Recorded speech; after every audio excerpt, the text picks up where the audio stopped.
नमस्कार, स्वागत है आपका डिवी स्टडी पॉइंट जीके में। तो हिस्ट्री का जो हम लोग सीरीज चला रहे थे, आज हम लोग देखेंगे उसी में नेक्स्ट चैप्टर के बारे में। तो आज का जो चैप्टर है वो है आधुनिक भारत में शिक्षा एवं प्रेस का विकास। ठीक है, तो चलिए इसका हम लोग एमसीक्यू की तरफ चलते हैं जल्दी से। देखिए, आपका पहला प्रश्न है कि भारत का पहला समाचार पत्र कौन था। राइट आंसर आपका होगा द बंगाल गजट। देखिए, वर्ष 1780 में जेम्स अगस्टस हिक्की के द्वारा अंग्रेजी भाषा में संपादित बंगाल गजट जो था वो भारत का पहला समाचार पत्र था। यह जो एक शुरू में यह साप्ताहिक पत्र था, जिसका प्रकाशन कहाँ से होता था तो कलकत्ता से। लंदन में पहला समाचार पत्र कंपनी से के असंतुष्ट सिविल सेवक विलियम बोल्ट्स ने 1776 में निकालने का प्रयास किया था, किंतु कंपनी की आलोचना के कारण उसका प्रेस जब्त कर लिया गया। नेक्स्ट क्वेश्चन की ओर चलते हैं। निम्न में से किसने सर्वप्रथम प्रेस सेंसरशिप लागू किया था, है ना। तो यहाँ पर इसका राइट आंसर हो जाएगा लॉर्ड वेलेस्ली। चलिए इसका डिटेल हम लोग देख लेते हैं। देखिए, सबसे पहले जो है 1799 ईस्वी में लॉर्ड वेलेस्ली ने प्रेस नियंत्रण अधिनियम द्वारा सभी समाचार पत्रों पर नियंत्रण लगाते हुए संपादक, मुद्रक तथा मालिक का नाम अखबार पर छापना अनिवार्य कर दिया। इसी के साथ समाचार पत्रों पर युद्धकालीन सेंसरशिप भी लागू कर दी गई। 1807 ईस्वी में इस अधिनियम का विस्तार पत्रिकाओं, पैम्पलेट तथा पुस्तकों सभी पर लागू कर दिया गया। नेक्स्ट प्रश्न देख लेते हैं हम लोग कि 1878 का वर्नाकुलर प्रेस एक्ट किसने रद्द कर दिया था। राइट आंसर आपका लॉर्ड रिपन हो जाएगा। वर्ष 1878 में लॉर्ड लिटन के कार्यकाल में वर्नाकुलर प्रेस एक्ट 1878 पारित किया गया। इस अधिनियम के द्वारा भारतीय भाषा में प्रकाशित होने वाले समाचार पत्रों पर प्रतिबंध लगा दिया गया। इस एक्ट को गैंगिंग एक्ट या मुंह बंद करने वाला अधिनियम भी कहा गया। वर्ष 1880 में नियुक्त नए गवर्नर जनरल लॉर्ड रिपन ने इस एक्ट को समाप्त कर दिया। इसे लागू करने वाला जो था वो लॉर्ड लिटन था, इस चीज़ का भी ध्यान रखिएगा। चलिए नेक्स्ट देखते हैं हम लोग कि फारसी साप्ताहिक मीरात उल अखबार किसने प्रकाशित किया। इसका आपको राइट आंसर हो जाएगा राजा राम मोहन राय। ठीक है, चलिए हम लोग डिटेल देखते हैं। राजा राम मोहन राय प्रथम भारतीय थे जिन्हें सर्वप्रथम राष्ट्रीय प्रेस की स्थापना का श्रेय दिया जाता है। इन्होंने 1821 ईस्वी में साप्ताहिक पत्र संवाद कौमुदी और सन 1822 में फारसी पत्र मीरात उल अखबार का प्रकाशन कर भारत में प्रगतिशील राष्ट्रवादी समाचार पत्रों का शुभारंभ किया। नेक्स्ट प्रश्न अब हम लोग देख लेते हैं। इंडियन मिरर अखबार का प्रकाशन कहाँ से हुआ था। Right answer Calcutta. चलिए डिटेल देखते हैं कि सन 1861 में इंडियन मिरर अखबार संपादन जो थे वो कौन थे, देवेंद्र नाथ टैगोर तथा मनमोहन सिंह के द्वारा किया गया। इस अखबार का प्रकाशन कलकत्ता से होता था। तत्पश्चात मतलब उसके बाद यह ब्रह्म समाज का मुख्य पत्र बन गया। इसे अंग्रेजी का प्रथम दैनिक समाचार होने का गौरव प्राप्त है। नेक्स्ट प्रश्न अब हम लोग देख लेते हैं कि गदर पत्र का प्रथम अंक निम्नलिखित में से किस भाषा में प्रकाशित हुआ। Right answer Urdu. ठीक है, चलिए इसका डिटेल देखते हैं। सन 1913 में हिंदुस्तान गदर पार्टी द्वारा गदर नामक साप्ताहिक पत्र प्रकाशित किया गया। इस पत्र का प्रथम अंक उर्दू में प्रकाशित हुआ था। बाद में गुरमुखी, हिंदी, मराठी, अंग्रेजी एवं गुजराती भाषा में भी प्रकाशित हुआ। इसका एक अंक पख्तूनी भाषा में भी छपा था। इस समाचार पत्र का मुख्यालय सैन फ्रांसिस्को में था, जो कि अमेरिका में पड़ता है। इस चीज़ का भी ध्यान रखिएगा। चलिए अब हम लोग चलते हैं अगले प्रश्न की ओर।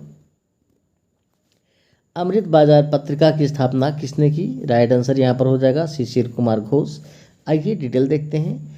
19वीं शताब्दी के परवर्ती काल में प्रकाशित होने वाले समाचार पत्रों में शिशिर कुमार घोष तथा मोतीलाल नेहरू द्वारा संपादित अमृत बाजार पत्रिका एक प्रभावशाली साप्ताहिक पत्र था। इस पत्र का प्रकाशन कलकत्ता से होता था। प्रारंभ में यह बंगाली में प्रकाशित होता था। 1878 ईस्वी के वर्नाकुलर प्रेस एक्ट से बचने के लिए अमृत बाजार पत्रिका तत्काल एक अंग्रेजी समाचार पत्र में परिवर्तित हो गई। 1869 में यह दैनिक रूप से प्रकाशित होने लगी। चलिए अब हम लोग चलते हैं अगले प्रश्न की ओर।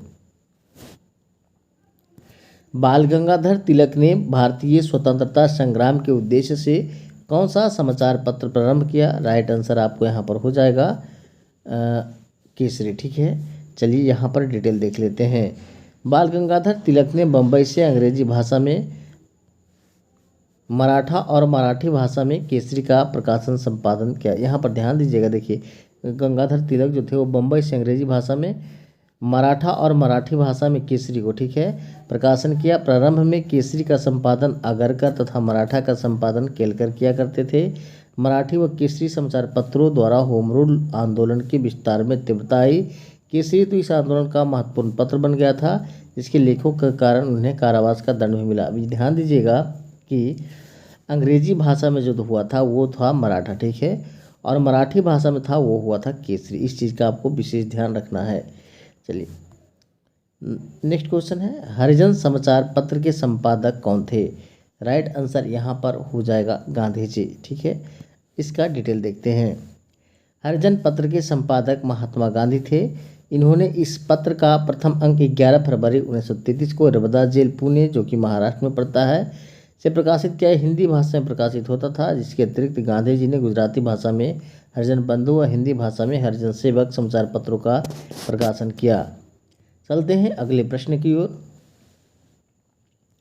एक साप्ताहिक पत्रिका के रूप में यंग इंडिया का शुभारंभ किया था।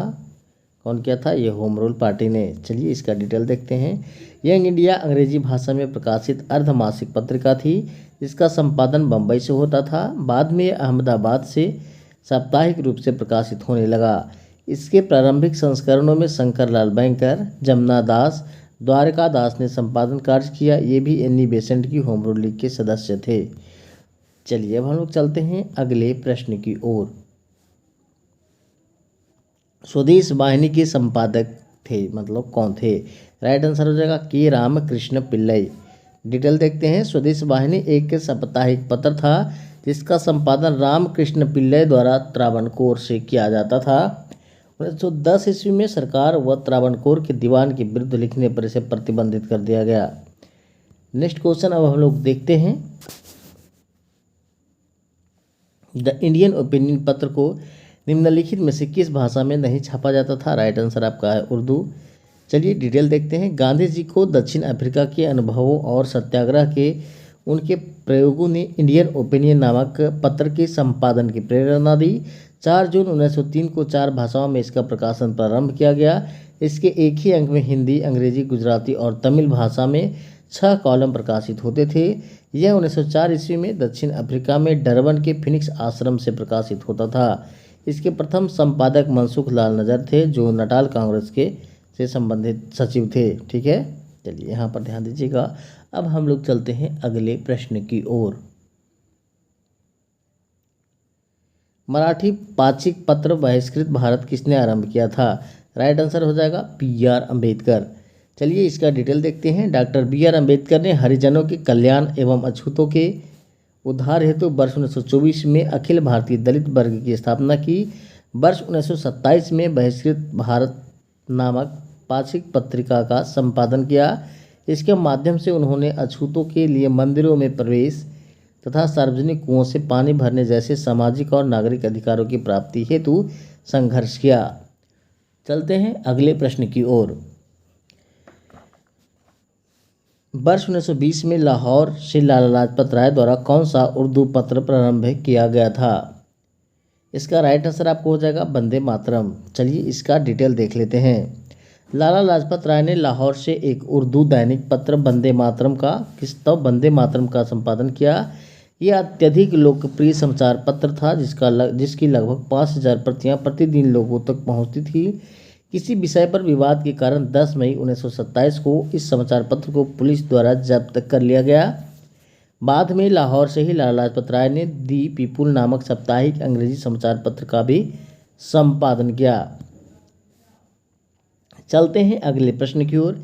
किसके प्रयत्नों से बम्बई में प्रथम महिला विश्वविद्यालय की स्थापना हुई? राइट आंसर यहाँ पर हो जाएगा आपको डी.के. कर्वे। चलिए इसका डिटेल देखते हैं। डी.के. कर्वे महाराष्ट्र के प्रसिद्ध समाज सुधारक एवं सामाजिक कार्यकर्ता थे। उन्हें बम्बई यानी कि मुंबई में स्थापित एस.एन.डी.टी. महिला विश्वविद्यालय, जो कि 1916 में स्थापित हुई, भारत का प्रथम महिला विश्वविद्यालय था। सन 1931-32 में वे महिला विश्वविद्यालय के कुलपति भी रहे।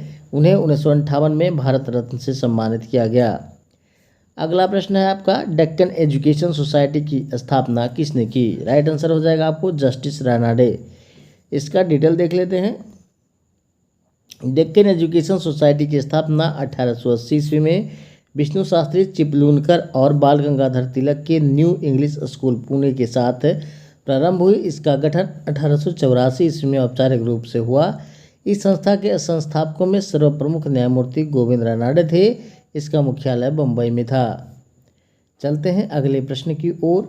यहाँ पर आपको प्रश्न है, यहाँ पर सूची दी गई है, मतलब सूची को मिलान करना है। तो आइए हम लोग देखते हैं सूची में किस तरह से मिलान करना होगा। तो चलिए यहाँ पर देखते हैं हिंदू के बारे में, है ना। तो हिंदू का जो संस्थापक थे वो कौन थे, इस तरह से आपको मिलान करना है। तो हिंदू के संस्थापक थे वो थे आपको जी सुब्रमण्यम अय्यर, यानी कि ए का 3। फिर देखिए सुधारक है, तो सुधारक का आपको हो जाएगा जी के गोखले। फिर आपको हो जाएगा वॉइस ऑफ इंडिया, तो वॉइस ऑफ इंडिया हो जाएगा दादा भाई नौरोजी के द्वारा। फिर है बंगाली, तो बंगाली हो गए सुरेंद्रनाथ बनर्जी जी के द्वारा। यानी कि आंसर मिलाया जाए तो हो जाएगा 3, 2, 1, 4। यहाँ पर देखिए 3, 2, 1, 4 यहाँ पर आपको डी में मिलने वाला है। इसका राइट आंसर डी हो जाएगा। ठीक है, चलिए इसका डिटेल दिया गया है, उसे भी हम लोग देख लेते हैं। देखिए हिंदू समाचार पत्र की शुरुआत 1878 ईस्वी में मद्रास से हुई थी। इसके संपादक जी सुब्रमण्यम, हिंदू की बात हो रही है, जी सुब्रमण्यम अय्यर थे। सुधारक समाचार पत्र के संपादक गोपाल कृष्ण गोखले थे। वॉइस ऑफ इंडिया दादा भाई नौरोजी। बंगाली समाचार पत्र एस एन बनर्जी। यह पत्रिका अंग्रेजी में प्रकाशित होती थी। बंगाली समाचार पत्र का दृष्टिकोण उदारवादी था। ठीक है, चलिए अब हम लोग चलते हैं अगले प्रश्न की ओर। तो यहाँ भी सूची दिया गया है, देखिए समाचार पत्र दिया गया है, प्रारंभ करने वाले व्यक्ति का नाम है। ठीक है, तो आइए हम लोग पहले यहाँ पर देख लेंगे, उसके बाद हम लोग आंसर की ओर चलेंगे।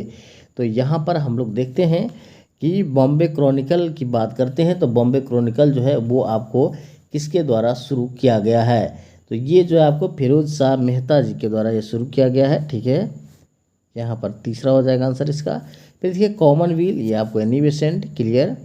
चलिए फिर आप यहाँ पर ध्यान दीजिएगा कि लीडर जो है आपको ये किसके द्वारा किया गया है, इस चीज़ का भी आपको ध्यान देना है। तो लीडर जो है आपको मदन मोहन मालवीय जी के द्वारा किया गया है। और सर्च लाइट, तो ये हो जाएंगे आपको सच्चिदानंद सिन्हा।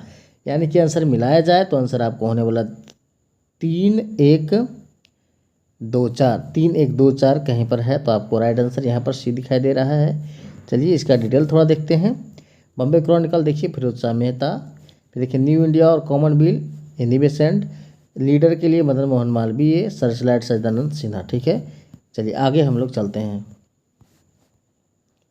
कालिदास की प्रसिद्ध रचना अभिज्ञान शाकुंतलम का सर्वप्रथम अंग्रेजी में अनुवाद किसने किया, राइट आंसर है सर विलियम जोन्स ने। इसका डिटेल देख लेते हैं। Sir William Jones Warren Hastings के कार्यकाल में कलकत्ता उच्च न्यायालय के न्यायाधीश नियुक्त किए गए। इनकी प्रेरणा पर 1784 में बंगाल एशियाटिक सोसाइटी की स्थापना की गई। इस संस्था ने एशियाटिक रिसर्चेज नामक पत्रिका के माध्यम से भारत के अतीत को प्रकाश में लाने का कार्य किया। एशियाटिक सोसाइटी ऑफ बंगाल का उद्देश्य एशिया के इतिहास, कला, विज्ञान, साहित्य और पुरावशेष के विषय में खोज करना था। इस सोसाइटी से संबंधित विद्वानों ने वेदों, महाभारत, अभिज्ञान शाकुंतलम जैसे महान भारतीय ग्रंथों का यूरोपीय भाषा में अध्ययन और अनुवाद किया। तो आज ये टॉपिक हुआ समाप्त। यदि आपको वीडियो अच्छा लगा तो वीडियो को लाइक कीजिए, चैनल को सब्सक्राइब करके बेल बटन दबाना ना भूलें, ताकि इस तरह का आपको नॉलेजेबल वीडियो मिलता रहे। तब तक के लिए थैंक यू, जय हिंद।